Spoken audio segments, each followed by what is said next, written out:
ఈ విధంగా చెప్తూ నతాడయతి నోహంతి ప్రాణినో వాసదీహతే. ఏ ప్రాణిని కూడా కొట్టడము గాని హింసించడం గాని చేయరాదు. ఏ ప్రాణిని కూడా. యో మనుష్యో మనుష్యేంద్ర తోష్యతే తేన కేశవ. ఆ విధంగా నారాయణ తృప్తిపరుస్తున్నారు. ఇక్కడ మాటి మాటికి తోష్యతే తోష్యతే అనే వరుసగా వస్తుంటాయి. అంటే విష్ణువుని తృప్తిపరచాలి అంటే ఇది దేవ ద్విజ గురూణాం శుశ్రూషాను సదోద్యత. దేవ ద్విజ గురూణాం అంటే దేవతల్ని వేదవేత్తల్ని గురువుల్ని శుశ్రూష చేస్తే హరి సంతోషిస్తాడు. అందుకు ఆయనకి ఇతరుల్ని హితాన్ని కోరాలట. ఎలా కోరాలంటే నీ హితం నీ కొడుకుల హితం నువ్వు ఎలా కోరతావో ప్రజలందరి హితం అలా కోరన్నాడు. ఎంత చక్కగా ఇలా చెప్తే కానీ మనకు అర్థం కాదని తెలుసు పరాశరుడికి. అందుకే యథాత్మచక పుత్రేషు సర్వభూతేషు యస్తథా. ఏ విధంగా తన వారికి సుఖం కావాలనుకుంటున్నావో సర్వభూతములకి ఆ విధంగానే సుఖం కోరుకుంటాడు.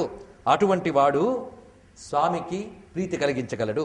ఎస్ రాగాది దోషేణ రాగాది దోషములతో ఇతరుల మనస్సును నొప్పించేవారు విష్ణువుని తృప్తిపరచలేరు సుమా.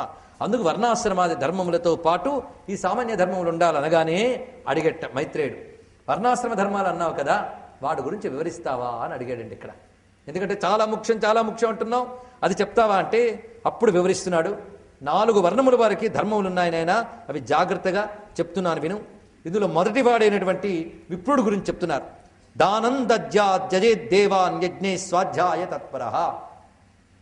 బ్రాహ్మణుడైనటువంటి వాడు యజ్ఞ వ్యవస్థని కాపాడాలి, యజ్ఞములకు మూలమైన వేదాలని రక్షించాలి.